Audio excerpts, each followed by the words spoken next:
1952 ശേഷം 5 വർഷത്തെ കാലാവധി തികച്ച് രാജ്യം പൊതു തെരഞ്ഞെടുപ്പിലേക്ക് നീങ്ങിയത് 57-ലാണ്. അതിനിടയിലുണ്ടായ പ്രധാന സംഭവവികാസം ഭാഷാ സംസ്ഥാനങ്ങളുടെ രൂപീകരണമാണ്. ആദ്യ പൊതു തെരഞ്ഞെടുപ്പിൽ കേരള സംസ്ഥാനം നിലവിലുണ്ടായിരുന്നില്ല. മലബാർ, തിരുകൊച്ചി എന്നിങ്ങനെ 2 ഭാഗങ്ങളായി വിഭജിക്കപ്പെട്ട് കിടക്കുകയായിരുന്നു. മലബാർ ആകട്ടെ മദിരാശി സംസ്ഥാനത്തിൻ്റെ ഭാഗവുമായിരുന്നു. കന്നഡ സംസാരിക്കുന്നവരുടെ മൈസൂരും, തെലുങ്ക് സംസാരിക്കുന്നവരുടെ ആന്ധ്രയും, മലയാളം സംസാരിക്കുന്നവരുടെ മലബാറും, തമിഴ്നാടും എല്ലാം കൂടിച്ചേർന്നതായിരുന്നു മദിരാശി സംസ്ഥാനം.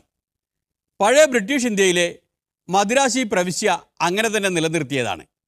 അതിലുൾപ്പെടുന്ന ആന്ധ്രാപ്രദേശിൽ നിന്നാണ് ഭാഷാ സംസ്ഥാനം എന്ന ആവശ്യം ശക്തിയാർജിക്കുന്നത്.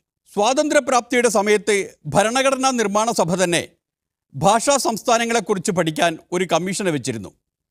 ജസ്റ്റിസ് എസ്.കെ. ധർ ആയിരുന്നു ചെയർമാൻ. ഭാഷാ സംസ്ഥാനങ്ങൾക്കെതിരായിരുന്നു ധർ കമ്മീഷൻ്റെ ശുപാർശ. ഈ ശുപാർശയോട് കോൺഗ്രസ് യോജിച്ചിരുന്നില്ല. പ്രശ്നം വീണ്ടും പഠിക്കുന്നതിന് കോൺഗ്രസ് നെഹ്റുവിൻ്റെ നേതൃത്വത്തിൽ ഒരു സമിതിയെ വെച്ചിരുന്നു. ഭാഷാ സംസ്ഥാനം എന്ന ആവശ്യത്തെ ആ സമിതി തത്വത്തിൽ അംഗീകരിച്ചു. എന്നാൽ രാജ്യത്തിൻ്റെ അടിയന്തര പ്രശ്നങ്ങൾ പരിഹരിച്ച ശേഷം നടപടികൾ സാവധാനത്തിൽ മതി എന്നായിരുന്നു നെഹ്റുവിൻ്റെ ശുപാർശ. അങ്ങനെ ഇരിക്കെയാണ് തെരഞ്ഞെടുപ്പുകൾ വരുന്നത്.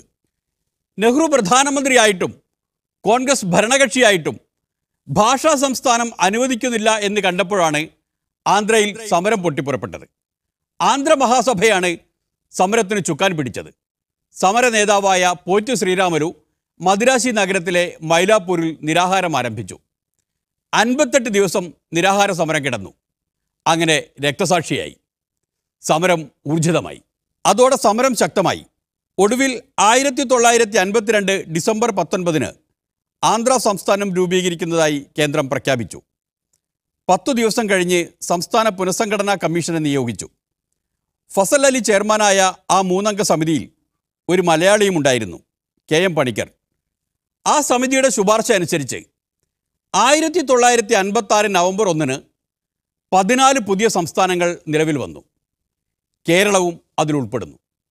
മലബാറും തിരുകൊച്ചിയും ചേർന്ന് ഐക്യ കേരളമുണ്ടായി.